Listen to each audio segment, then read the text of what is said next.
Bismillahirrahmanirrahim. Assalamualaikum warahmatullahi wabarakatuh. Kami dari kelompok 3 Sistem Informasi Manajemen ingin mempresentasikan hasil kelompok kami yang berjudul Proyek Manajemen.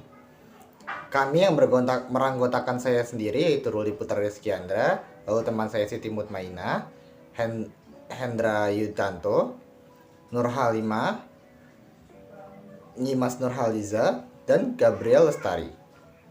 Baiklah, saya akan mulai saja pada manajemen proyek atau proyek manajemen. Manajemen proyek merupakan suatu tata cara mengorganisir dan mengolah sumber daya penghasilan yang penting untuk menghasilkan proyek dari awal sampai selesainya proyek tersebut. Manajemen proyek dapat ditetapkan pada jenis proyek apapun dan dipakai secara luas untuk dalam menyelesaikan proyek yang besar dan kompleks. Fokus utama manajemen proyek adalah pencapaian semua tujuan akhir proyek dengan segala batasan yang ada, waktu dan dana yang tersedia. Pada perencanaan pembuatan proyek sebuah sistem, diperlukan berbagai macam komponen yang terlibat di dalamnya. Suatu hal yang harus diperhatikan atau diutamakan oleh seorang manajer proyek dalam melakukan perencanaan adalah menghitung baik secara kuantitatif maupun kualitatif resiko yang akan terjadi dalam proses pengerjaan. Lalu dalam berbagai tingkatan, organisasi menggabungkan dua jenis pekerjaan yaitu proyek dan operasi. Yang keduanya memiliki tujuan yang sama yaitu mengubah sumber daya menjadi laba. Keduanya juga membutuhkan orang dan aliran sumber daya. Sebenarnya ada perbedaan pada keduanya. Operasi adalah pekerjaan yang berulang, sedangkan proyek adalah pekerjaan yang bersifat sementara. Lebih jauh, bisa dikatakan proyek adalah rencana serangkaian kegiatan yang unik, kompleks, dan saling terhubung, yang memiliki tujuan yang sama dan harus diselesaikan pada waktu tertentu, sesuai anggaran dan sesuai dengan spesifikasi yang telah disepakati.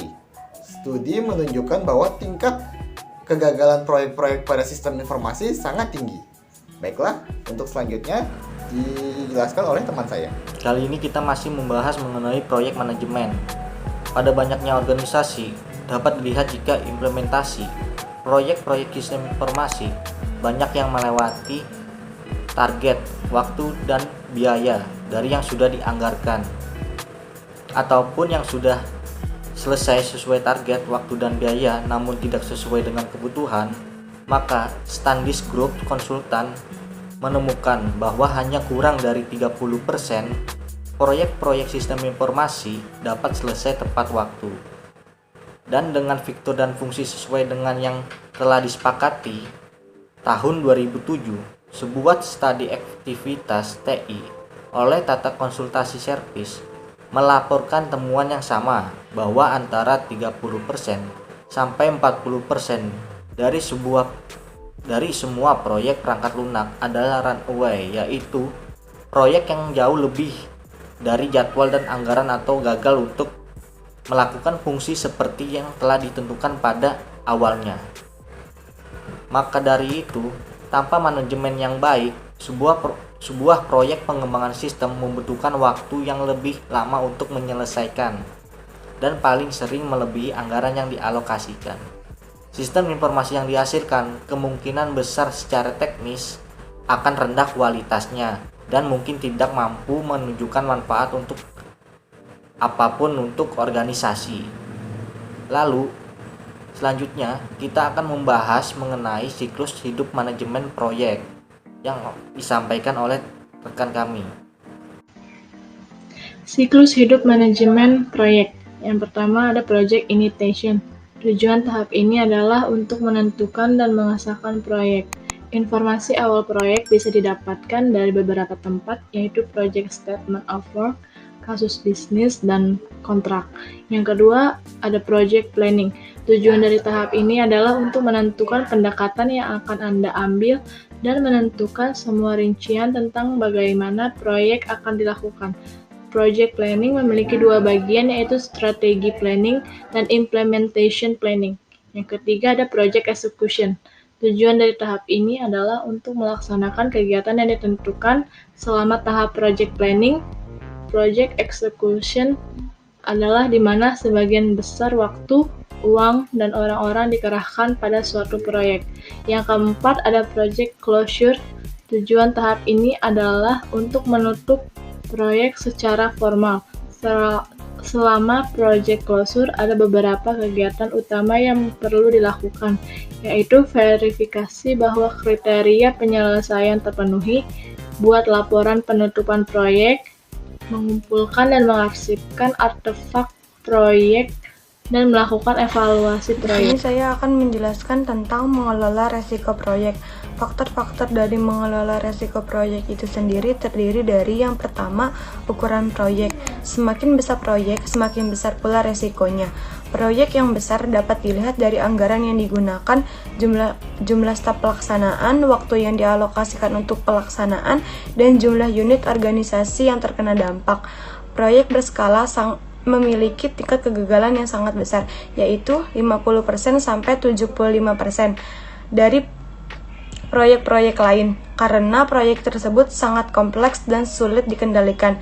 Yang kedua, struktur proyek. Proyek yang terstruktur adalah proyek yang sudah jelas skop pekerjaannya, kebutuhan bisnis yang jelas dan sederhana, output dan proses dapat dengan mudah didefinisikan.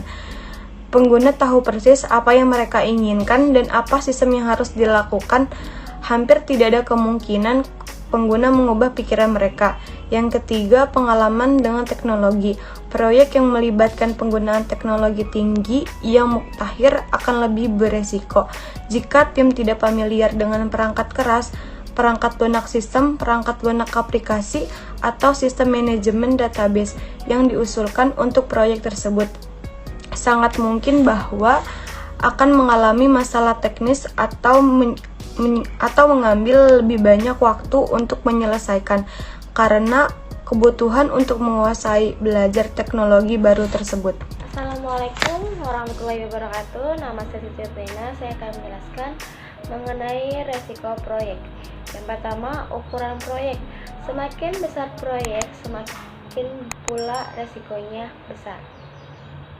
Proyek yang besar dapat dilihat dari anggaran yang digunakan, jumlah staf pelaksanaan, waktu yang dialokasikan untuk pelaksanaan, dan jumlah unit organisasi yang terkena dampaknya.